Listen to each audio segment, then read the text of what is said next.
కామధేనువు హిందూ ధర్మంలో గోమాతను సాక్షాత్తు దైవంగా భావిస్తాము. అటువంటి గోవులన్నింటికీ మూలశక్తి, కోరిన కోరికలు తీర్చే కల్పవల్లి ఈ కామధేనువు. సాగర మథనంలో హాలాహలం పుట్టిన తరువాత లోకాలు శాంతించాక సముద్రం నుండి ఉద్భవించిన విశిష్టమైన రత్నాలలో కామధేనువు ఒకటే. దీనినే సురభి అని కూడా పిలుస్తారు. సముద్రం నుండి రాగానే యజ్ఞయాగాదులకు అవసరమైన హవిస్సును అంటే నెయ్యి ప్లాలను అందించగల సామర్థ్యం దీనికి ఉండటంతో దేవతలు దీనిని సప్తర్షులకు అంటే మునులకు అప్పగించారు.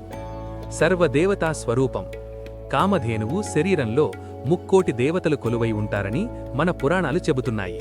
అందుకే గోమాతకు ప్రదక్షిణం చేస్తే సర్వదేవతలకు ప్రదక్షిణం చేసిన పుణ్యం లభిస్తుంది.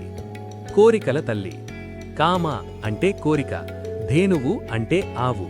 మనసులో ఏ కోరిక కోరుకున్నా తక్షణమే నెరవేర్చగల శక్తి దీనికి ఉంది.